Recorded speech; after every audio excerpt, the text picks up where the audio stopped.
Jack Mabaso was the main protagonist of Generations: The Legacy. In the original show, Jack was a badass and a scary monster. Let us check what they did to him when they brought him back to life in the rebooted show. In his first appearance, after being brought back from the dead, Jack decides to go around announcing his necromancy without being concerned of being thrown in the slammer for faking his death. Shortly after, the main man goes on a rant detailing his reasons for coming back, and also the writers stuffed more fan service nonsense by mentioning Kenneth Mashaba, and I must admit hearing his name gave me a boner. The reasons for this, I would imagine, is to open up the possibility of having Kenneth also be raised from the dead and come back, so he can also be character assassinated. This character of Jack Mabaso is a missed opportunity, as in the original show he was a straight up badass. Let me tell you, this nigga was real gangster, my G. He destroyed lives, made people blind for sport, and to top it off he drove Busis Iwood Lomo to insanity, so insane that the girl threw herself over the balcony.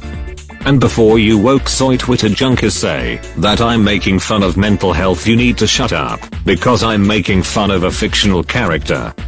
It is not my fault that the girl thought she could fly.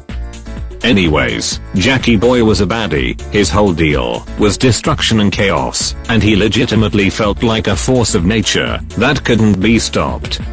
Until he was stopped. In the Legacy, Jack is brought back, and he is instantly turned into a generic villain who is obsessed with power and money, which is reminiscent to Barker Heems, but except, there is one problem. Barker Heems is actually a antagonist. Okay, let us break down why I do not think this version of Jack Mabaso works.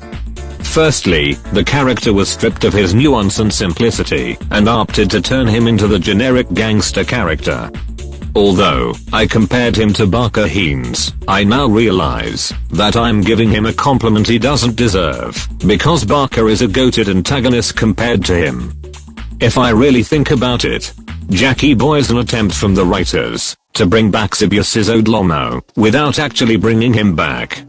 Sibusiso was a straight up kingpin. He was a terrifying gangster, and his character works because of the amazing acting from the late Menzime Gubani. And that is the first problem. When a show lacks the conviction to stick to its guns and opts to change a character to appeal to the audience, that is why this character fails and is ultimately unforgettable.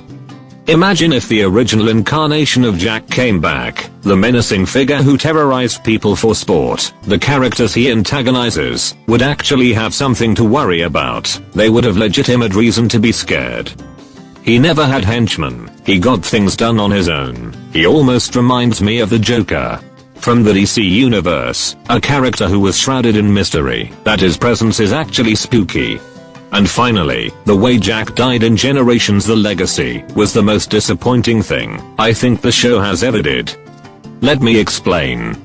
In the show, Jack's half-brother Sire appears out of nowhere, and fast forward we find out that Jack caused his mother's death.